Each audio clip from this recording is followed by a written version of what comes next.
the hour of 5:30 having come and gone, we'd like to call the special meeting to order at 5:36 p.m.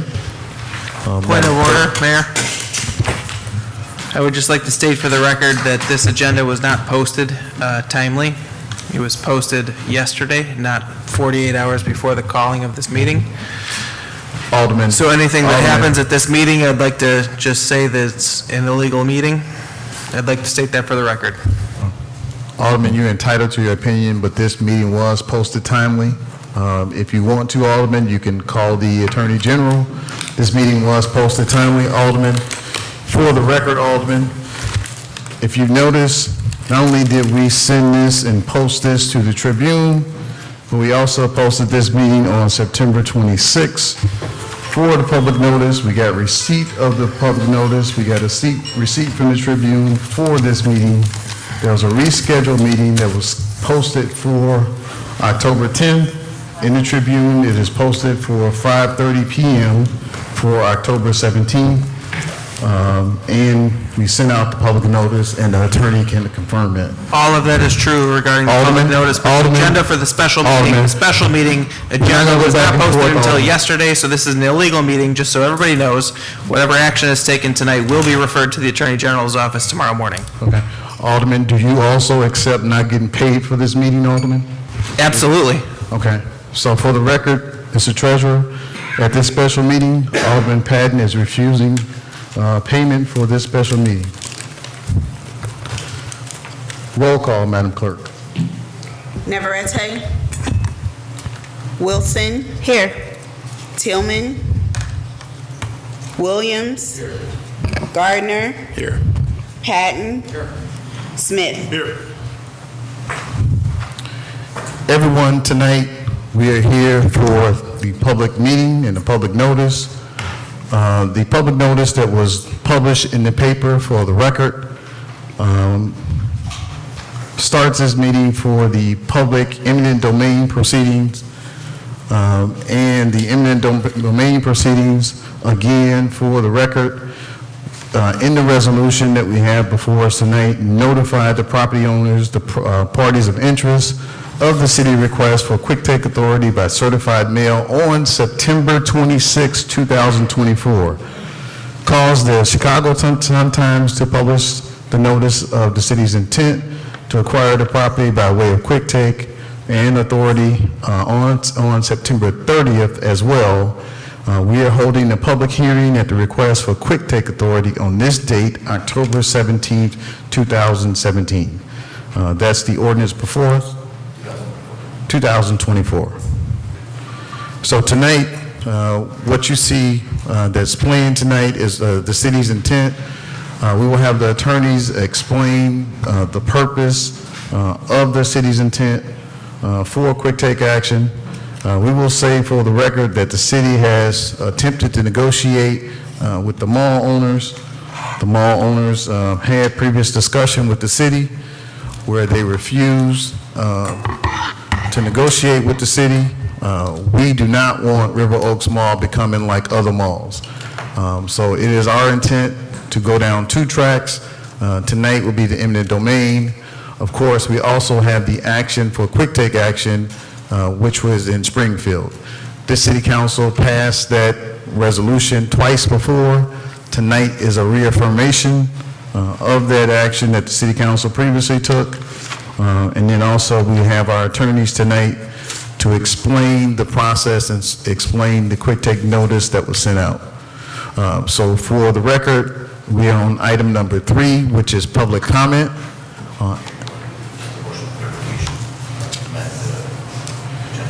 So tonight, with the publication, we need a motion to, for the attorney, can you state for the record the motion that we need for the special meeting and the public notice? Yes, and so it's 5A, Mayor. It just needs to have a parentheses indicating public hearing and action item. All the notices have been out, sent out as you already recited, but it was just, it's just a matter of a clerical Scribner's error.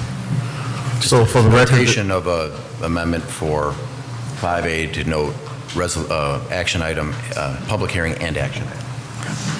So for the record, the attorney is requesting a motion to clarify under the resolution that the public hearing and action item is specific to this agenda. Can someone please make that motion? Motion made by Alderman Williams. Is there a second? Second by Alderwoman Wilson. Madam Clerk, can you please call the roll on this motion? Wilson, Yes. Williams. Gardner. Yes. Patton. Smith. Item 3 on the agenda tonight is public comment. Public comment is reserved for anyone who would like to discuss the action that the city is taking for eminent domain action and quick take action. Would it help everyone if we go to our attorneys to explain the action first and then we'll go to public comment? If so, I will call up Michael Carroll, and also we have Dominic Lanzito, and then we'll include public comment. So for the record, we have Attorney Michael Carroll. Thank you, Mr. Mayor. So the action that we're discussing tonight is part of a government's inherent powers to take land for public purposes. It's called eminent domain. It goes all the way back to ancient times. There are various methods by which a government can attempt to take land. In order to do so, they must have a hearing like we're doing tonight to discuss that this land is needed for a public purpose or in a public use, and that public purpose and that public use must be legitimate. The video, as Mr. Mayor had pointed out, shows what the thoughts of the city are as far as what they might want to redevelop the property to look like, and that would qualify as the public use or public purpose. Kind of attached to that, the city council would also have to declare that this property is necessary in order to complete that public purpose.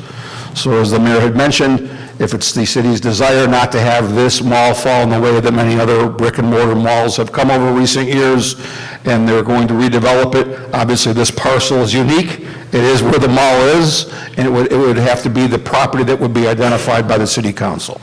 I will note as an aside that 2 other communities in the last few weeks have announced similar plans. Niles just this week to redevelop their mall, something similar, a mixed-use type development like this.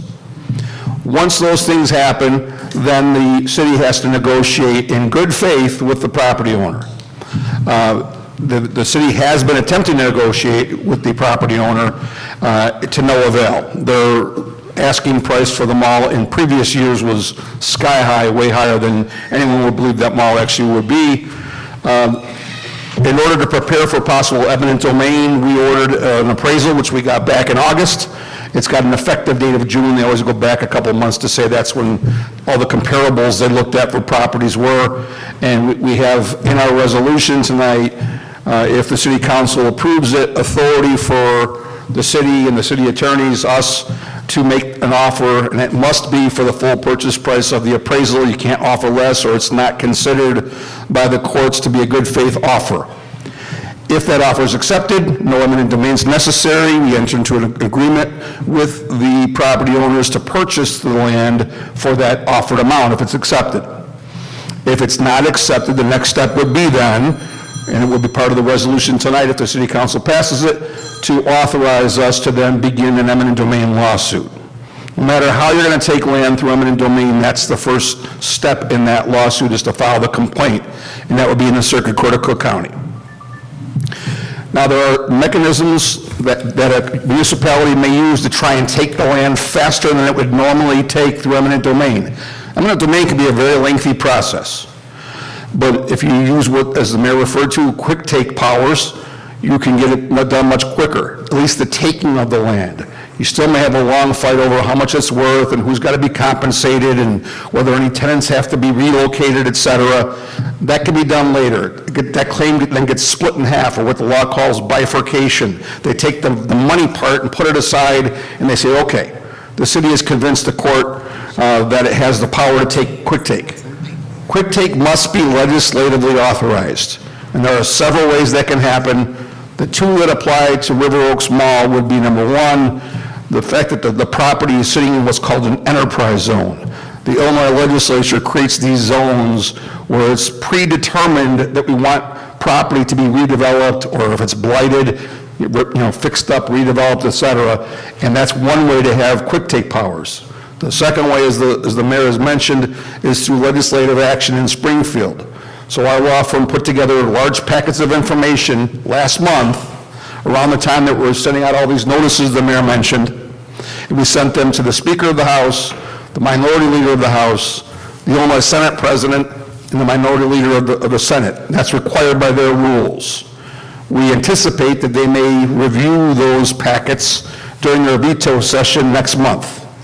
So we have two ways to get quick take powers in this matter. If we make an offer, it's rejected, and the city council approves us to begin eminent domain, we would file that lawsuit, and then once service is had upon the owners of the property, in other words, the sheriff gives them their complaints, we can then file a motion for quick take under either of those theories, under the enterprise zone theory or the legislative authority in Springfield. You always want to try to win a case through every method possible, so we would file those simultaneously. So that's a basic explanation of how eminent domain works. If you're a tenant in the mall, again, the possession of the property is one piece, and it would be our intention to try and do that quickly. The second piece, as I mentioned earlier, gets worked out through the courts. The city would have to give just compensation to the owner of the land and anyone affected by the taking or the eminent domain. So if you're a tenant, for example, it would not be uncommon for the courts to order the city to help you with your relocation expenses, et cetera. So I don't know, Mr. Mayor, if you want to open it to questions, I'd be happy to answer anything. Let's open it up for question, because as we get to the resolution, we're going to have to go into the public hearing part. So you heard the attorney's explanation. Are there any questions, public comment, or anyone who would like to comment on the eminent domain proceedings? May I say something, Your Honor? Yes. Thank you, Your Honor. Just with respect to the public hearing, any members of the public who want to testify or provide their testimony that can be used and considered by the City Council is welcome to do so at that time. If you have general questions regarding the process, you can do it during public comment. But if there's a comment either for or against, or with some other ideas, that would be through testimony in a public hearing, Your Honor. Thank you. Thank you. And for the record, we have Alderman Tillman in the special meeting at 5:44 p.m. We also have in the meeting our city treasurer, Treasurer Tarko. We also have in the audience, we have Cleo Jones. We have our deputy clerk, Quinn. We have also our deputy clerk, Jessica Coffey. We have Val Williams from Community Economic Development. We have our Chief Kolash in the back, Police Chief. We have our Chief of Staff, Deanne Jeffrey. Again, this is for the public comment. If you are for or against it, we are going to move to the public hearing phase where you can provide testimony for that. But this is public comment for anyone who has, if you want to talk about the resolution, we're going to call the public hearing, or we can just add the comments for the public hearing, correct? This will be public comment. If there's something substantive, come back out during public hearing. Okay. Yes. Hi, I'm Charles Garcia, 1454 Burnham Avenue, Cal City. I'm the president of the school board 157. This is our tax base. How does that affect us in tax base? I know that we don't get taxes anyway from the mall. They haven't paid taxes since, 18, 17, around there, and they continually have P-tabs on us, that we continually have to pay them back money that they never paid us. So how does that affect our school district and the local TF North and in those situations? May I proceed, Your Honor? Thank you, sir. With respect to the property taxes, I believe they were assessed downward significantly 2 years ago. There's been, if you look at the tax rolls, there's still going to be there's going to be a tax base here. There's going to be, I think the hope is to keep some retail, hotels, some residential, but a mixed-use development with recreational facilities, and they'll get into that. That should provide, I would say, comparable taxes to what they're paying now. But that's, the sales tax is one issue, but the property tax, what you're talking about for the schools, you'll see the development, there's going to be mixed use in there, potentially. And so at this time, let's just go into the resolution, into the public hearing on item number, we'll skip the mayor's report under item number 4. And item number 5 on the agenda is a resolution requesting quick take authority. Is there a motion to commence the public hearing under the resolution under item number 5? So move. Motion made by Alderwoman Wilson. Is there a second to the motion?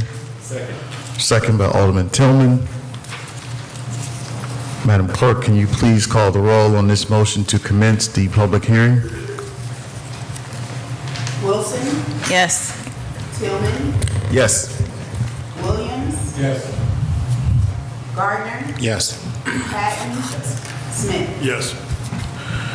So we are in the public hearing portion, and I would invite Attorney Carroll to come up again, answer questions. You heard the question that Attorney Dominic Lanzito answered. Just for the record, River Oaks Mall, they had a valuation that was higher than what they submitted a PTAB for.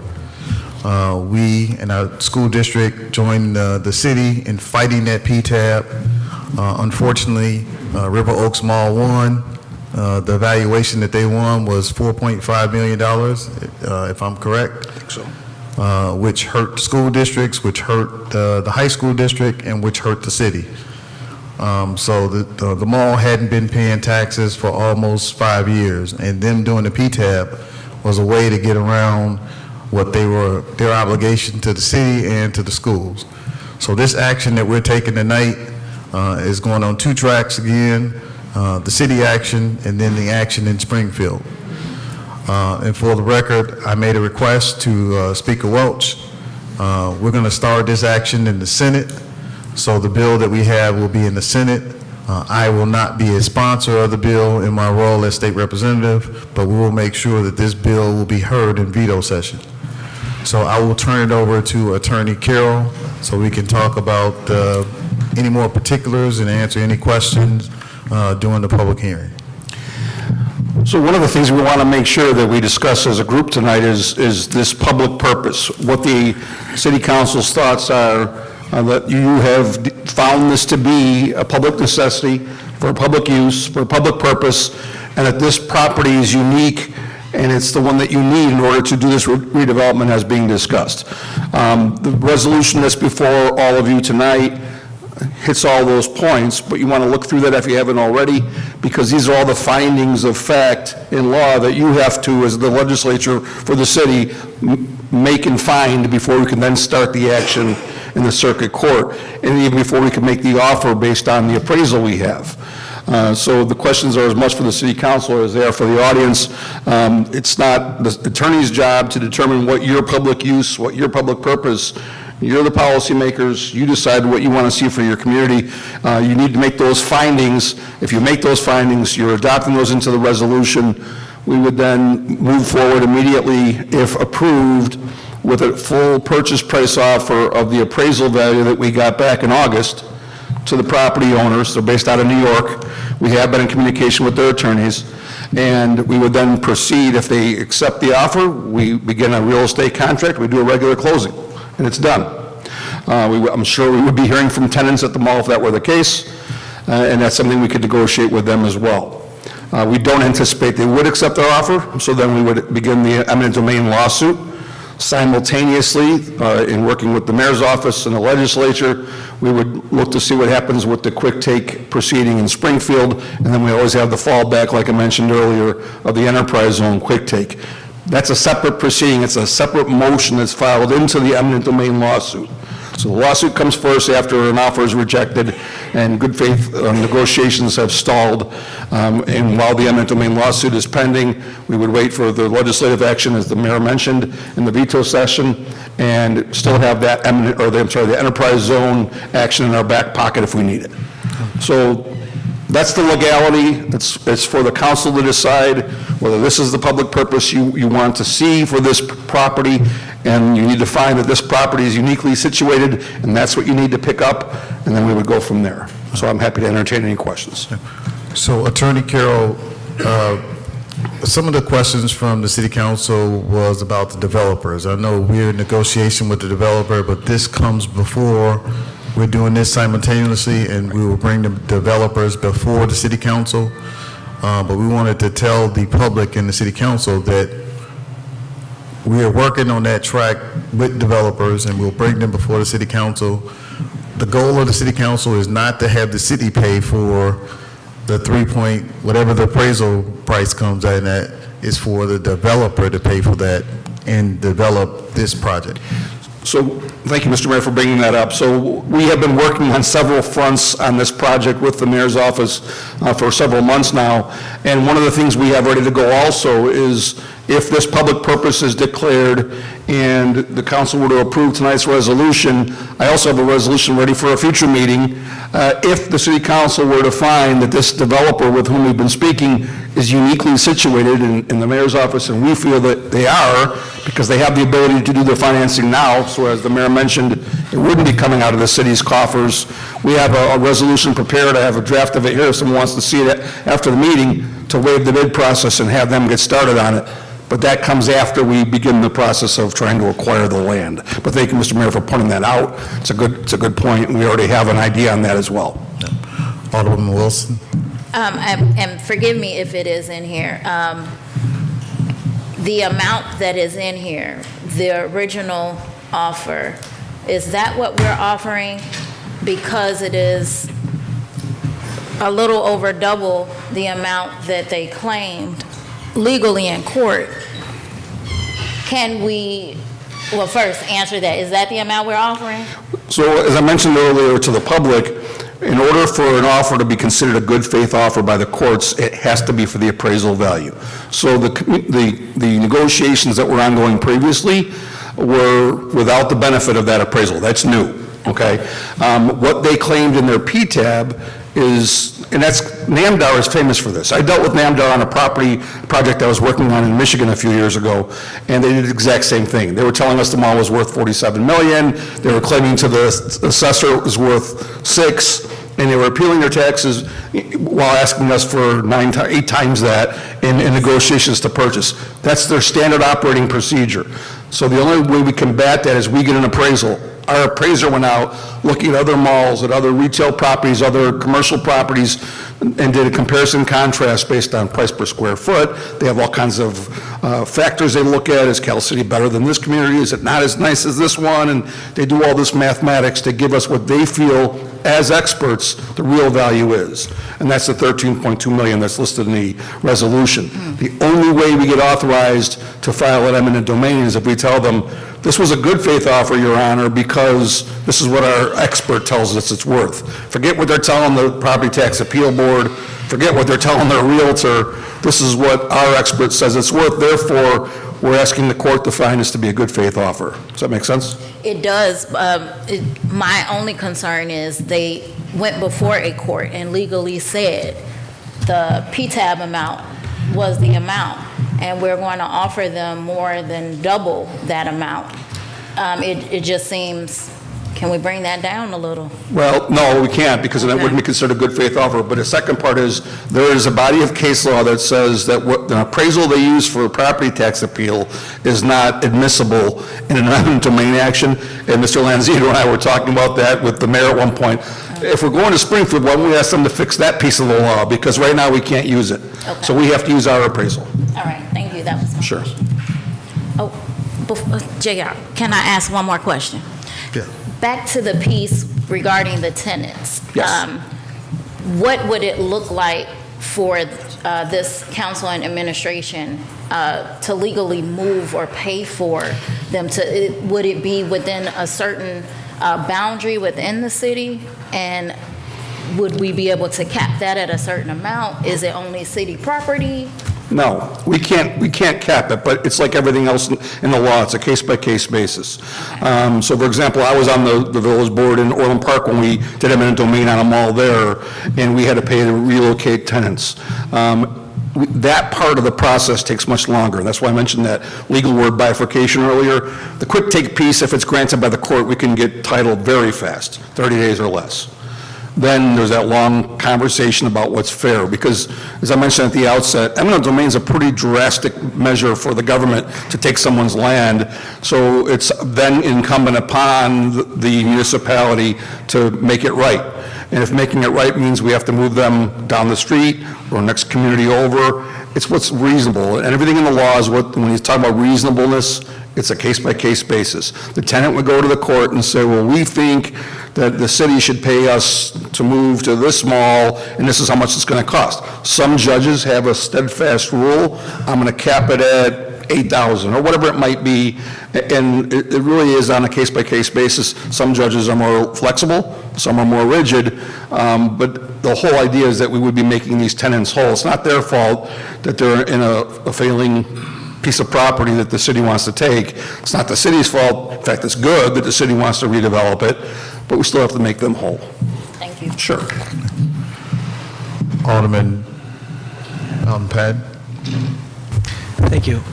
First of all, I'd like to thank Mr. Garcia for coming out and speaking on behalf of the school board. As far as I know, none of the school districts in town were notified of this meeting tonight, which affects all of their tax bases.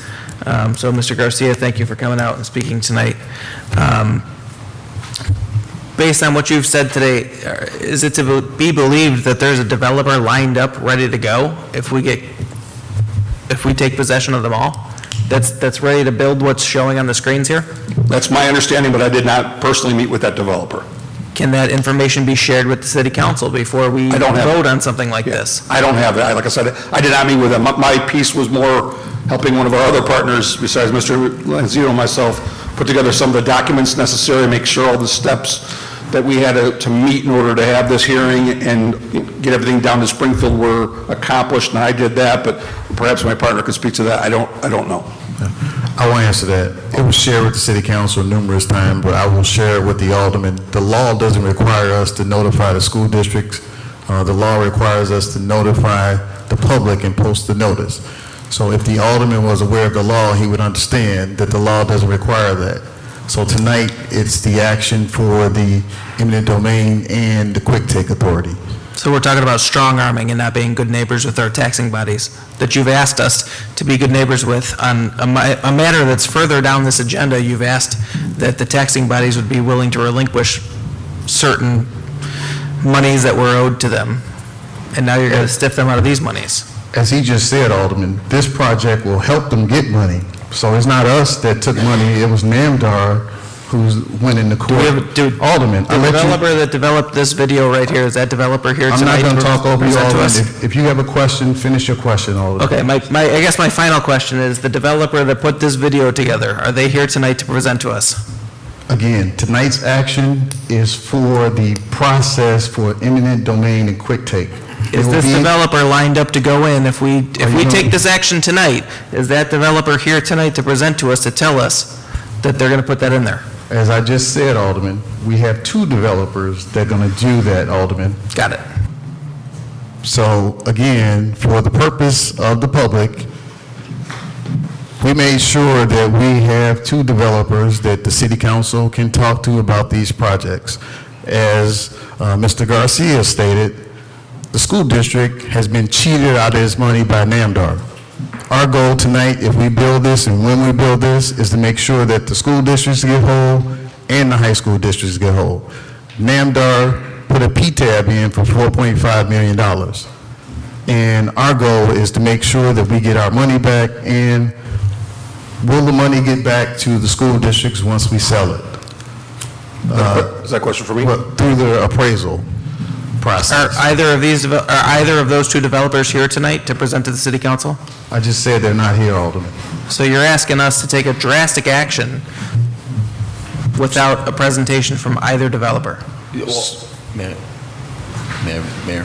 So for the purposes of this item, it's not necessarily the development and the specifics of how this is going to be laid out or who the developer may be. That would be, my microphone's on.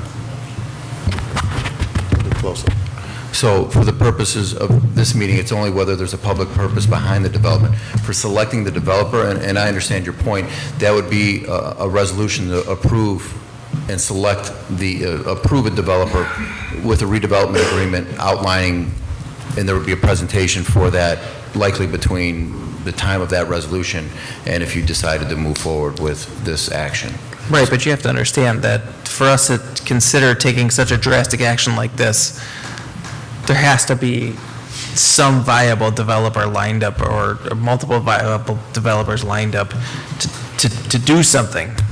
Because if we step in and we take this action, then and there's no developer there, the city is saddled with a mall. There's not a single person in this building that's qualified to run a mall. And to your point, Alderman, and I understand your point, this is setting the groundwork to start that action. Just because, for example, if you were to approve this and everyone makes the finding there's a public purpose and this location is necessitates or is necessary for the purposes of the vision and the development, that doesn't mean tomorrow we go file a lawsuit.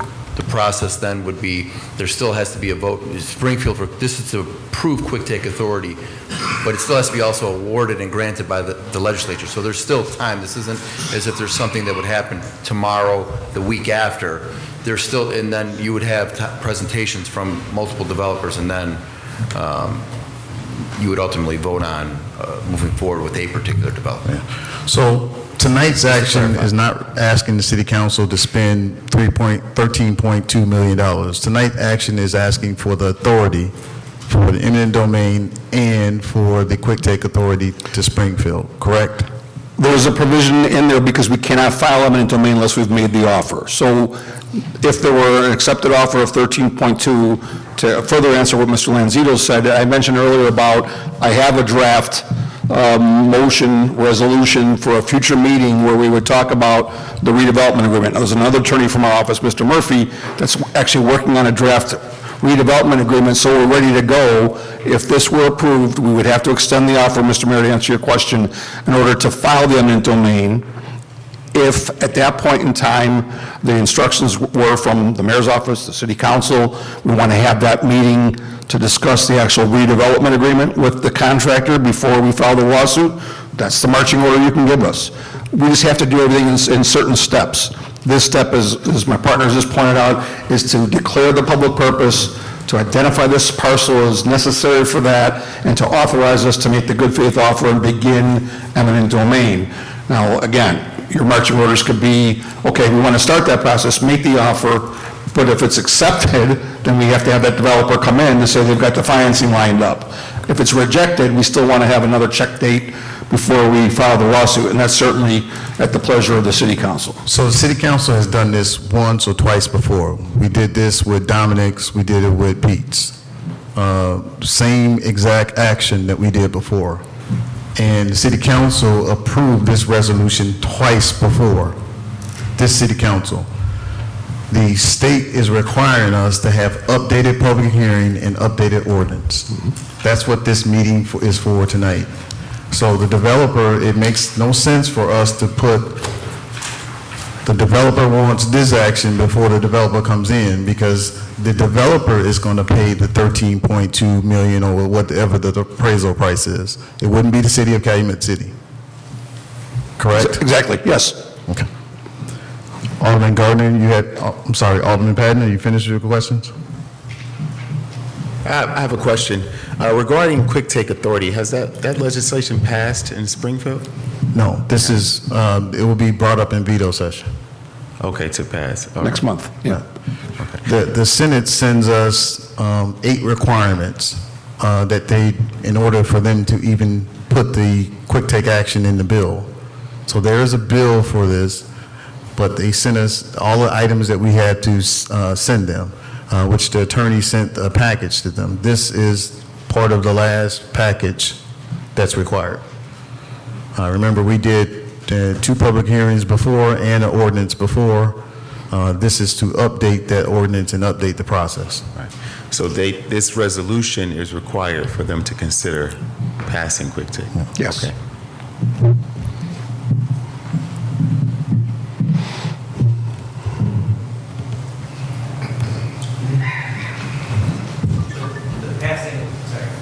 Passing of this resolution starts the process, so it commits the city to the good faith offer of 13, whatever that number was. 0.2 million, yes. 13.2 million. So if we approve this tonight, it commits the city to a good faith offer of 13.2 million. Sure, but like any other real estate contract, it would, if they accept it, then we have to go through the process of setting up that contract, and that's when we would be back before the council to have that discussion about the development agreement. One more question, just for clarity. Assuming Quick Take doesn't pass in Springfield, this resolution also is giving us the ability to acquire it through eminent domain also? May I respond to that, Mr. Mayor? Or Alderman, so there's actually three things here. First of all, any eminent domain, whether Quick Take or not, is still an eminent domain lawsuit first. You file that first. There are legislative abilities to get Quick Take, and I mentioned earlier, there are two of them we're looking at here. The one, as the mayor has mentioned a couple of times, is the legislative Quick Take. That's what's going to be addressed in the veto session next month. Even if they did not pass the legislative Quick Take, because River Oaks Mall is within an enterprise zone, if the city wanted us to, we could still proceed and file a Quick Take motion just based on the fact that the property is sitting in the enterprise zone. I believe one of your aldermen's on that enterprise zone committee, if I'm not mistaken. So we could absolutely file it that way as well. Like I said earlier, when you have 2 or 3 theories where you think you can win a case, you want to file under all of them. But the eminent domain has to be filed first. Quick Take motion can be filed anytime after you get service on those property owners, NAMDAR and their corporations. Okay? So for the record, the Senate bill number is Senate Bill 2967, sponsored by Senator Napoleon Harris. Quick Take action, Calumet City. The Senate bill number is Senate Bill 2967, Calumet City, Quick Take.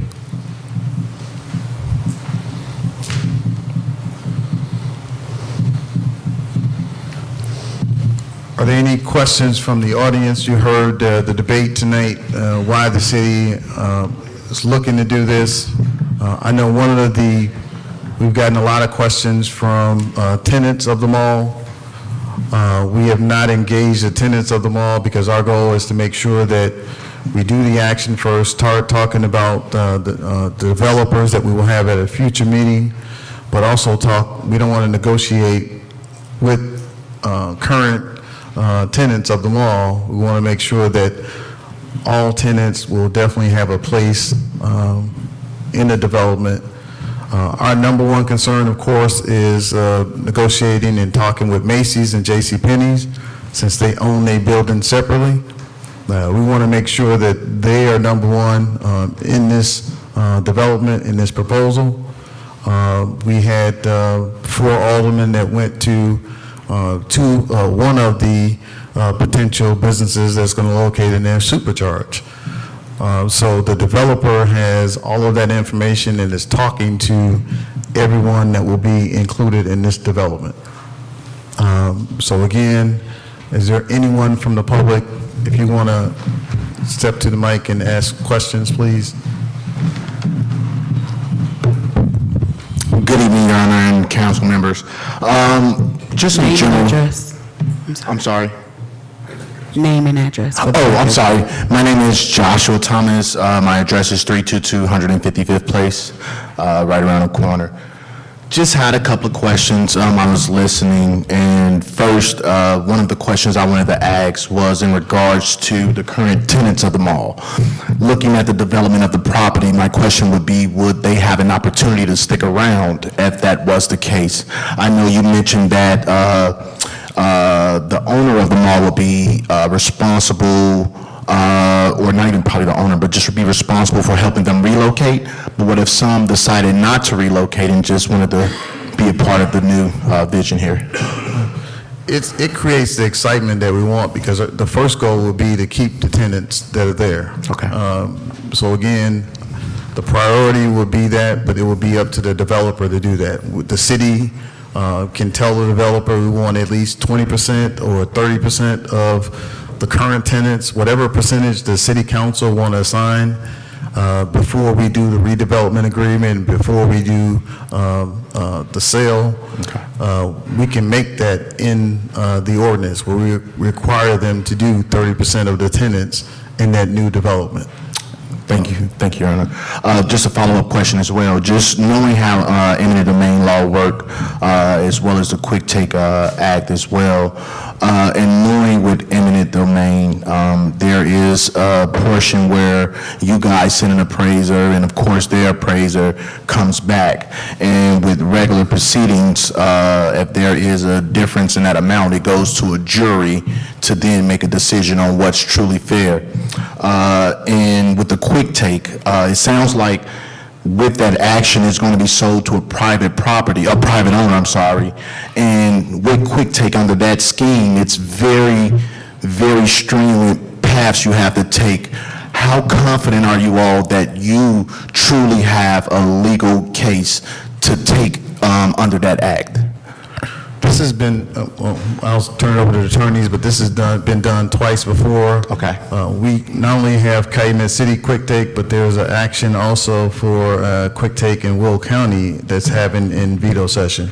Okay. So the General Assembly has done 6 Quick Takes so far. Okay. That action is quicker than what we're doing with eminent domain. Got you. So once it passed veto session, it allows Calumet City to speed that process up, and I'll let the attorney speak to, or Mike or Carol, if you want to speak to the eminent domain process that we're asking for the city council to approve. And I can speak to the appraiser then, too. Okay. Mike, you want to go first? So the gentleman is correct. I mean, once you take it for a public purpose, there is a heightened requirement if you're then going to transfer the land. And that's why there have been discussions, my understanding, again, I did not take part in the discussions with the developer, but there were discussions about joint ventures with the developer and the city. There's all kinds of different options that are being discussed. But once that public purpose has been declared, there are steps we do have to go through. But as I mentioned earlier, the valuation piece is completely separate from the Quick Take or the possession piece. All the Quick Take does is allows us to get in there and start the redevelopment agreement, start the construction, start the planning sooner, and then while we still work on the rest of the monetary part of it. And can you hear me, sir? Yes, sir. Okay, thank you. Sorry about that. With respect to the appraiser selected, we vetted this person. They were active in litigation. They are familiar with the owner of this particular facility and dealt with other Quick Takes. He's an expert with about 40 or 45 years of not only appraisal experience, but eminent domain, and he's been vetted and highly recommended in this community as well as others. Thank you, sir.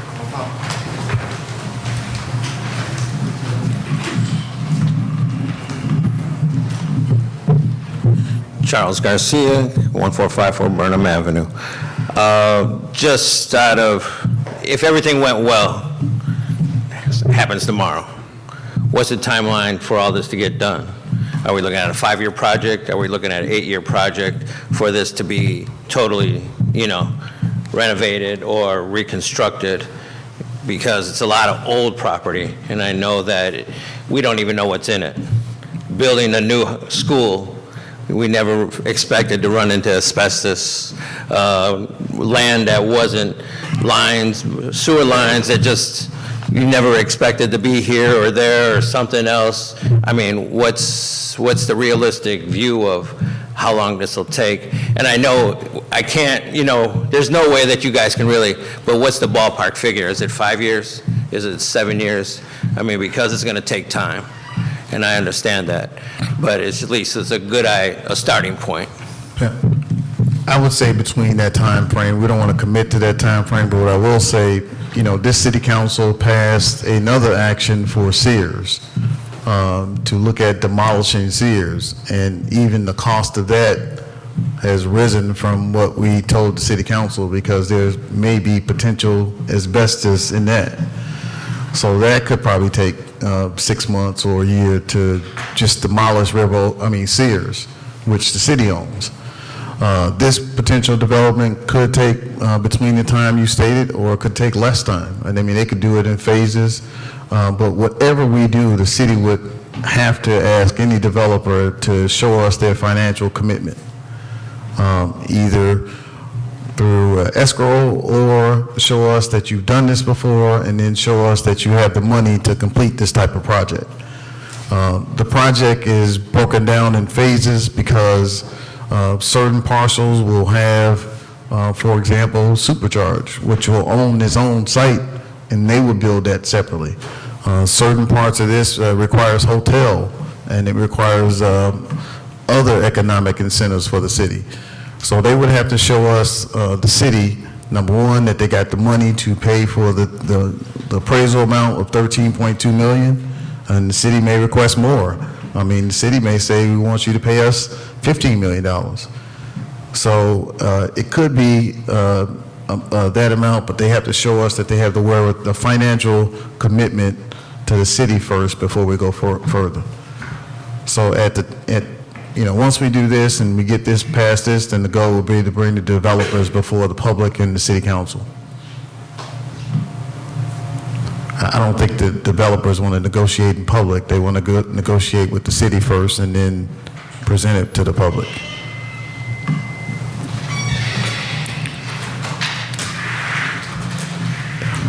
For the record, at 6:22, we have Alderman Navarrete in the meeting. Alderman, we're in the public hearing phase.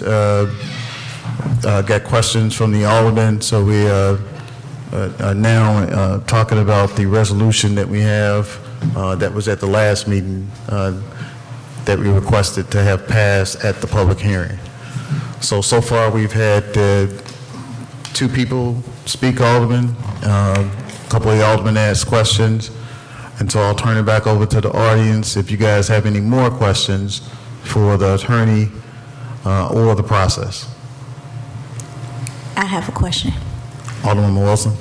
Should we as a council be putting something in place to stop or halt new businesses coming into the mall? I met a gentleman yesterday who was very excited about his restaurant, and I'm sure that's a complex feat with everything that needs to be done to eventually have to move. And I know that's not an immediate time frame, but it is concerning for relocation possibly of tenants. Okay. Yeah, we wouldn't recommend taking any steps to halt new business. The process of eminent domain, while we still have the quick take option, still could take time when we're talking about the valuation piece. What we don't want to have is have the owner say that we're doing something to interfere with their business or contractual relations. We don't want to do anything to give them what's called a traverse motion, which is a way to try and fight the eminent domain. So the best way to process this is to go through the steps we legally have to take, be as good a neighbor as we can, a good community, and take those steps the proper way, and knowing full well there's a new restaurant going in, as the mayor mentioned, it might even be one of those tenants that, because they're new, might stay, exactly. So, we don't know how that might look. Certainly if we're moving them down the hall or into a new building right down the street, it's a lot less expensive than moving them to a different community. So I wouldn't recommend you take any steps to try and halt that at this point.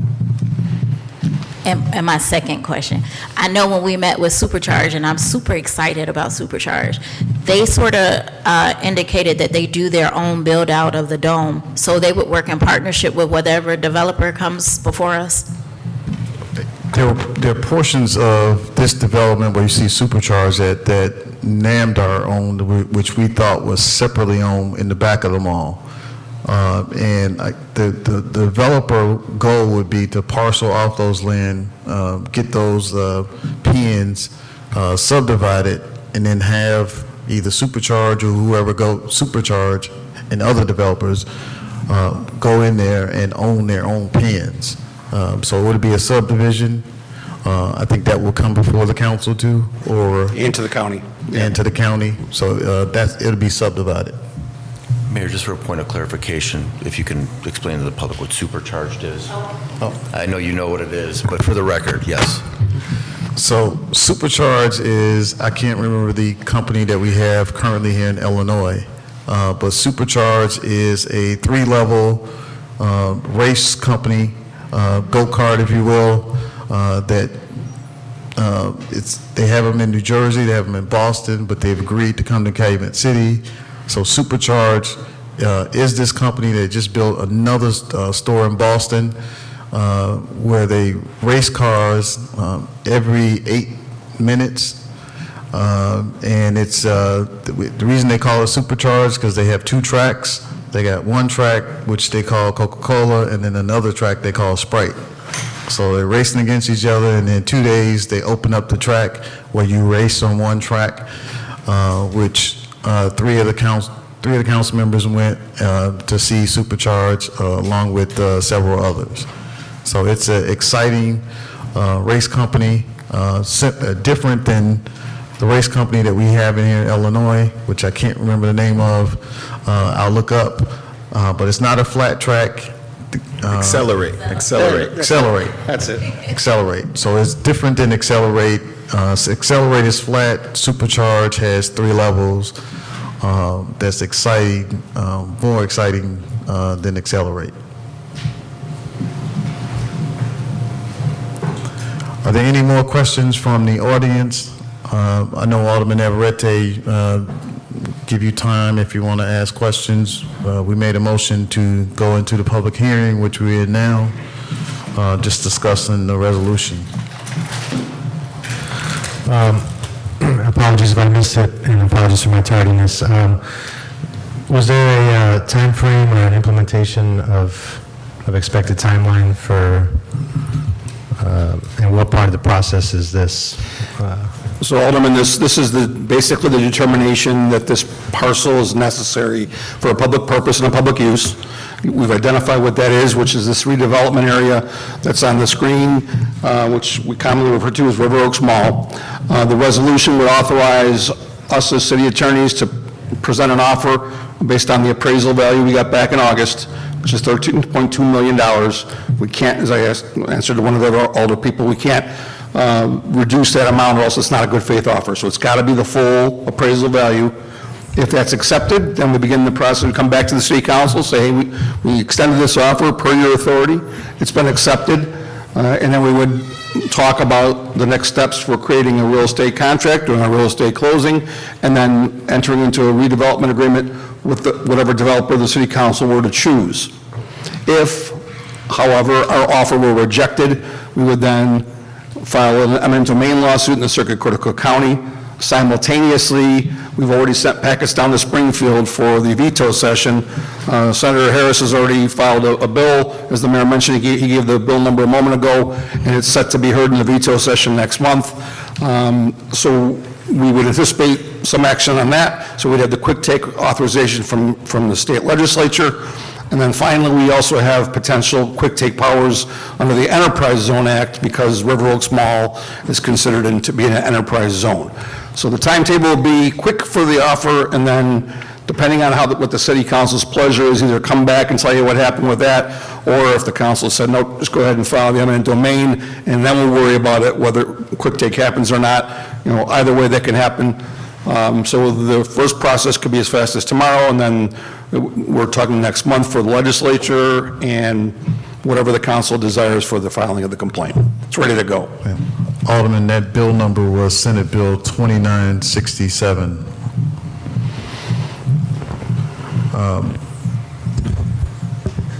Attorney Carroll, before you answer the Alderman's other question, so this has been done before in other communities. Can you explain that process, what the success of that process was, and what's going on now with those projects? Sure. In fact, as I mentioned at the beginning, Alderman, just this week, the Village of Niles up north announced their plan to redevelop their mall. I think Old Orchard was just recently announced as well. This is kind of the current trend. These brick and mortar malls are dying. And so communities are looking at ways to reinforce the tax base. We talked with the president of the school board who's suffering as a result of these taxes not generating revenue to their tax coffers. So legislative quick take has happened in many communities throughout Illinois. It happens, I think the mayor had mentioned there were 6 already this year. I know there were several last year. Enterprise zone quick take's another method that happens frequently. eminent domain is a general rule. The taking is not the issue, because that's a governmental power that's existed for centuries. It's the compensation piece that takes a little bit longer, but as far as the success rate, as the mayor had asked, it's very successful as long as you declare that public purpose. And I would think any reasonable person, whether they're sitting in a courtroom or on a jury or in the legislature, when they look at what's being proposed versus where it's sitting today, I think the public purpose of developing a piece of property that your community can be proud of and that is the highest and best use for that land, I think it's a no-brainer. I think the success rate would be very high. Yeah. So veto session dates are November 12th, 13th, 14th, and then November 19th, 20th, and 21st. It's a 6-day session, and then there's lame duck session. So veto session again is November 12th, 13th, 14th, and then again the following week, November 19th, 20th, and 21st. So I will send this calendar to the aldermen as well for the veto session dates.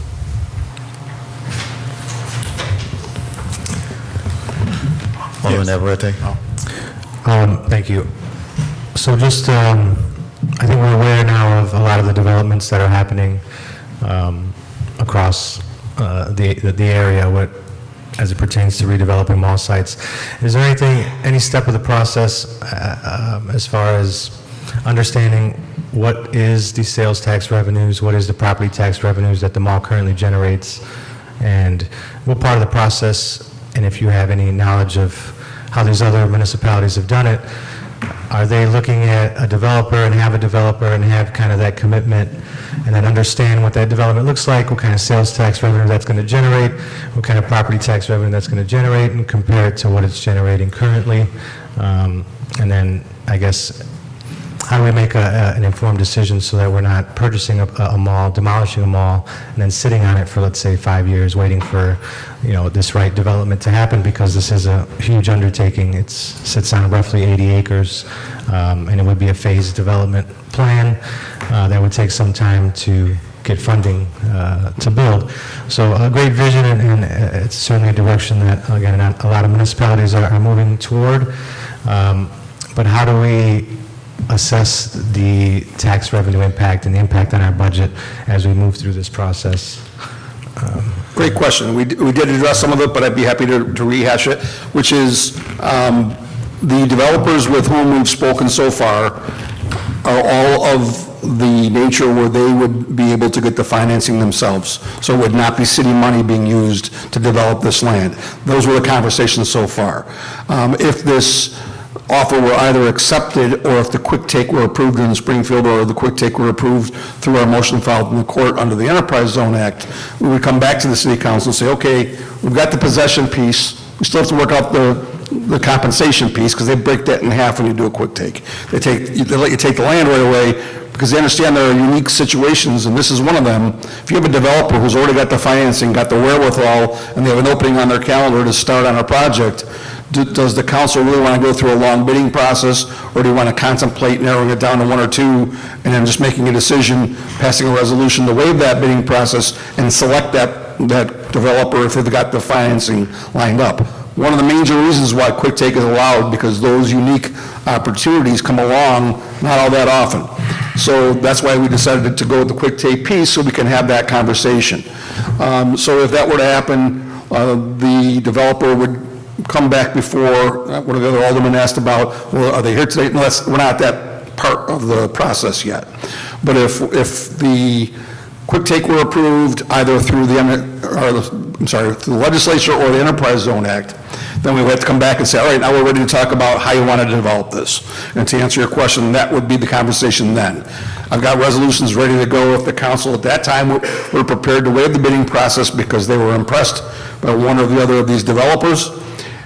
At that point in time, that we would have a better idea of what the end value of the project would be. Right now, we're seeing a video of a wish list. We've talked about one of the pieces being supercharged, but we'd have to see exactly what's being contemplated. It sounds like, from what I've heard so far, everything we're talking about is a multi-phase project. So some of it would be guesswork, but some of it would say, okay, when this piece is done, we believe the value will be X. And that's when we start talking about, as the mayor had mentioned earlier, trying to make all the taxing bodies whole, because the whole nature of this property changes when it starts getting split up. As the mayor mentioned, there would probably be spin-off, and we would subdivide these pins. Some of the property or projects within this or phases would be self-owned and self-developed, like Supercharged for one example. So it's a multi-piece puzzle, and as we get to each piece, I would imagine there would be people that would give you a better idea than we. We're not finance people, we're legal people, and they would tell you, this is what we believe the value of the property would be, and as a consequence of that value, this is what the tax revenues would be. I hope that helps. And Alderman, to your question, we did pose that question to our city treasurer and asked to get answers for that. So, Mr. Treasurer? Yes, this came up at the last meeting. So we contacted IDOR and told them what we were in need of or searching for, and they promised to send us some reports so we could glean some of that information that you're requesting, Alderman. We have not received the reports from IDOR as of yet, but as soon as we do and we can make better assertions as to what those numbers are, we will certainly pass them along to the council. Well, thank you, Treasurer. Thank you, Mayor. And then just the last question. At what point is it, do we start to look at feasibility study or market research studies or analysis? Is that more the developer that would initiate those types of things? Or is that something the city can be proactive and start? Right now, what you're looking at is commonly referred to as a blighted property or underused or underutilized property. So we're here tonight just to say, listen, we've got a dream about the best use of this land. We have this project that we're saying is public use. It's for a public purpose, and we need this parcel or these parcels to make that happen. So therefore, we're going to take all these steps through the resolution. So that's where we're at today. Okay. Yes, before you do a redevelopment agreement, you'd want to have some discussion, apparently there's already been some with some of the potential tenants that might go in there, Supercharged being one of them, to talk about the feasibility, what they've done in other communities. The developer would do the same thing. These are the projects we've done, and here's our financial portfolio to make the treasurer and the council happy, and that would all be discussed at that point. We're not quite there yet. And I think, Alderman, we did a feasibility study with TESCA, but I think that study only did the housing portion and the entertainment portion. But if you don't have that, I got it on my list to send the feasibility study that TESCA did. Yeah, I think we did a housing study 2 years ago or somewhere along. And they included them all, and when we did the new Wentworth Woods TIF, that study was done as well, and it was included in that new Wentworth Woods TIF that we did.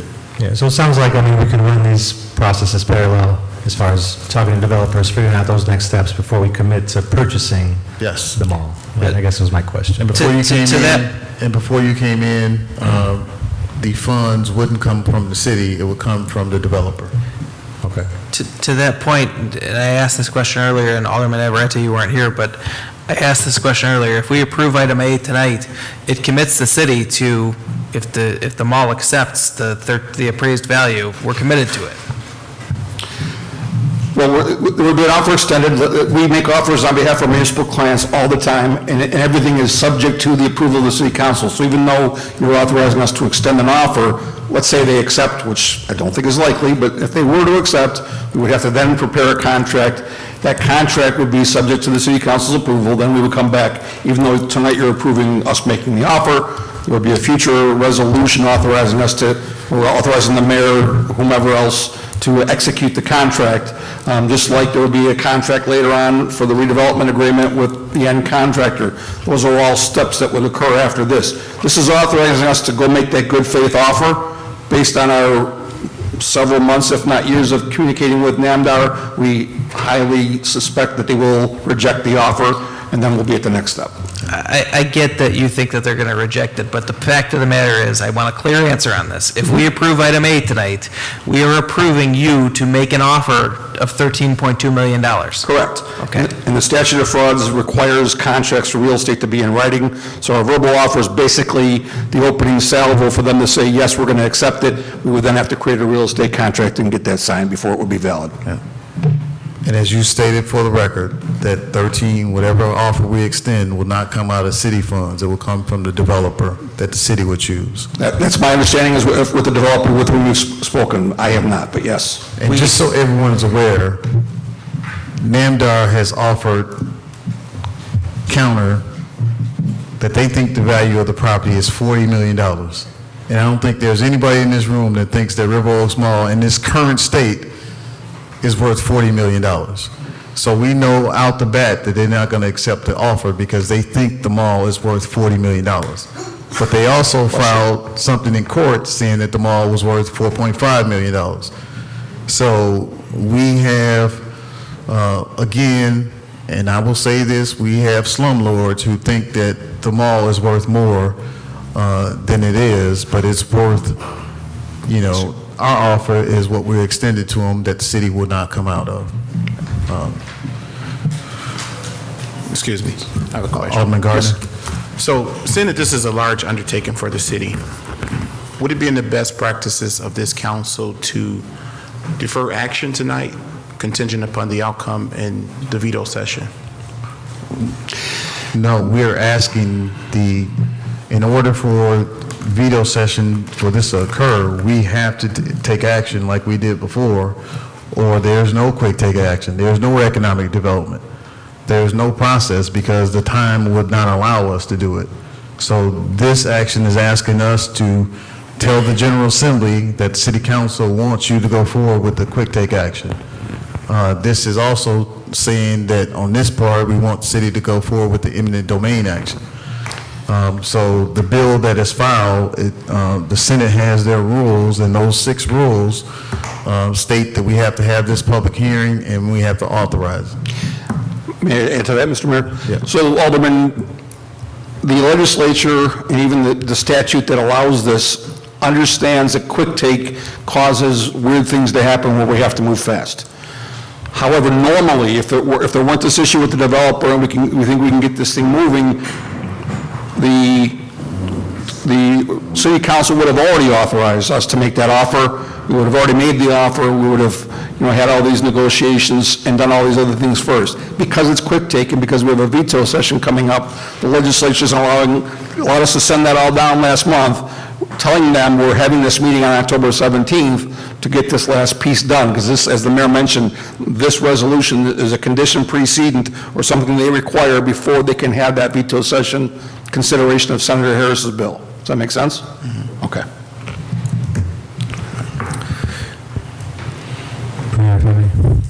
Alderman. Maybe I'm missing it, but where in the resolution does it say that the 13 million offer, good faith offer, the source of it? The source of where the source of the funds? Yeah. It does not. As we mentioned earlier, what we would do is if the 13.2 were accepted, which, again, I would bet my next couple paychecks it's not going to be, but if it were, we would come back to the city council and say, all right, now that they're going to accept our offer, we will start the process, Mr. Lanzito and myself, of putting that contract together, but let's now call a meeting to talk to these developers, get that redevelopment agreement, which we're already working on. I've got the resolution already done to waive the bidding process if that's what the city council desires. We've got a redevelopment agreement template already started about 2 weeks ago. Mr. Murphy in our office is working on that. So if they came back surprisingly and shocked us and said, we'll take the 13.2, we're right back in front of you at a future meeting sooner rather than later to say, we don't need the quick take anymore because they're going to accept it. Now let's talk about how we're going to develop it. The city council, you're in charge of this. So you would say, well, we want to talk to this developer, we want to get those funds locked in before we authorize the execution of that contract. Perfectly within your power. Understood. I apologize for the redundancy, but thank you. No, that's all right. So it satisfies and answers the questions tonight about the developer and the process. So it lays out the process tonight, even though the offer is made, it doesn't tie the city into anything until the city meets with the developer and then goes forward with the contract. Correct. Mayor, there was one question by Alderman Navarrete, one piece of information he sought. May I answer? Yes. You asked about where the property taxes are now. After the last PTAB proceeding, those taxes are now under $2 million. They were about $4 million, and then they're using that delta now as net income to drive up the value. So they believe that the value is worth $40 million based on $1.7 or $1.8 million in real estate taxes. So I just wanted to, you asked what the current taxes were. Right. I was just trying to answer that for you. Thank you. What were the property taxes? What were the taxes before the P-TAB? 4 million, 4 I million. believe, yeah. It was 4 million, and then went down to 2 million. They went under, like 1.6, Yeah. 1.7 was what the P-TAB authorized on a value, assessed value of like 4.5 million.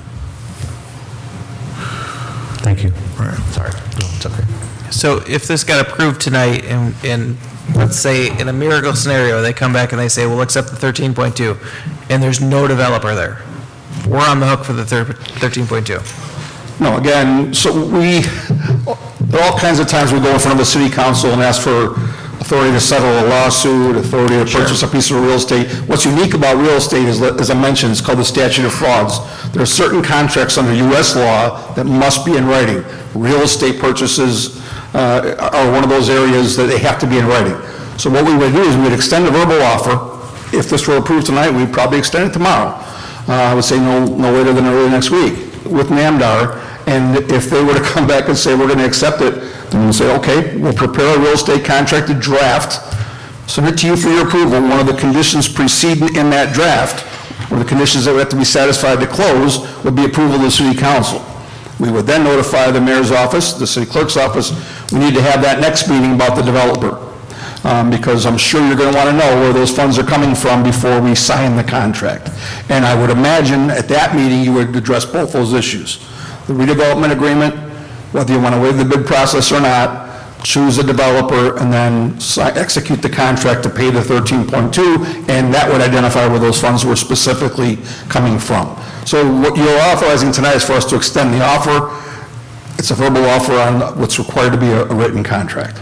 So we're in a situation now that I don't know how much I can speak on outside of executive session, but just to say, there was a vote of the city council that caused the city council to get involved in litigation by a developer because they were opposed to the way that we voted, because they believed that we voted a different way prior. How would this be different from it? I know you probably don't know the circumstances behind that, but if we voted tonight to approve this, and then they came back and said, well, they approved a $13.2 million offer, and then, no developer came forward, and now the city's retracting that offer, how do we not get involved in litigation? Because that's a much bigger deal than the one that we're involved in already. The easiest answer I can give you, Alderman, is that it's completely common within the law for an offer to be made verbally with the understanding that there then has to be a meeting of the minds at the contract. So when you're saying 13.2, the contract has to have the legal description, the addresses, whether there are any other things that are required by them. For example, are we going to make them do an environmental study, or are we going to do it ourselves? There are all kinds of things you put into a real estate contract once you've agreed on a purchase price that then have to be satisfied before you have the obligation to close on that property. It's commonly understood, anyone that deals with a government attorney, that we have to go back to our legislature, in this case the city council, to get their final approval for a contract. So if there were a meeting of the minds on the price, there would be a draft contract drawn up. Mr. Lanzino and I would work on that. We would send it over to NAMDAR's lawyers, with whom we had brief conversations, and we'd say, here are all the conditions preceding. If you're okay with this draft contract, we will bring it to city council. Their next meeting is, pick the date. If you want to make some proposed changes to it before we bring it to the city council, please.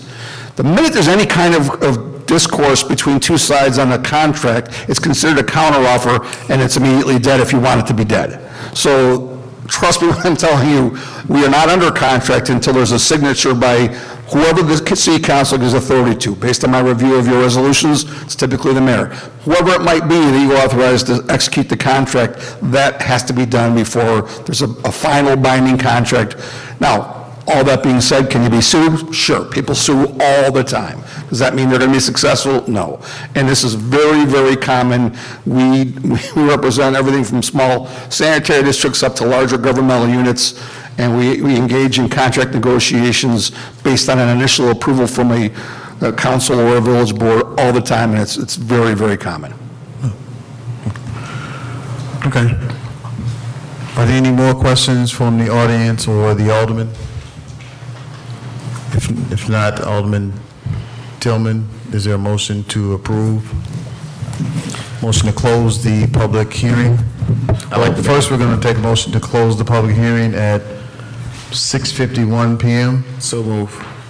Motion made by Alderman Tillman, second by Alderman Smith. You want to take a roll call vote or all in favor? You take a roll call vote. Navarrete, Yes. Wilson, Yes. Tillman, Yes. Williams, Gardner, Yes. Patton. Smith. Yes. The next motion is a motion to approve the resolution as presented with Quick Take Authority to acquire River Oaks Mall for city's redevelopment project. Alderman Tillman? So moved.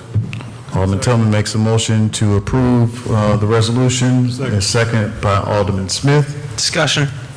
Discussion from Alderman Patton. I would just once again like to put on the record that this special city council meeting was not properly noticed within 48 hours, and that anything that happens on this special city council meeting agenda is illegally taken action. Can you also put on the record, Alderman, that you refuse to take pay for tonight? Absolutely, as long as you do too, since you've called this meeting illegally. Well, I want to hear from your words, Alderman. I don't need to be paid, I'm here to do the work of the business of the people. But you do get paid for this meeting, so can you state that for the record? Yes, I will forego my pay for this meeting. Thank you, Alderman. Madam Clerk, continue the roll call, please. All right, quick question as well, Mayor. if I Alderman may. Navarrete. We had passed a resolution granting quick take authority some time ago. What was the outcome of that scenario, or So- that process? The Senate bill requires us to update that quick take resolution and have a public hearing. So that was one of the 6 items that the Senate bill requires, the Senate rules require, that you update, you have a public hearing, you notice it properly, and for the record, we just stated when the notice was posted in the Chicago Sun-Times. I mentioned the Tribune, it was not the Tribune, it was the Sun-Times on September 26th.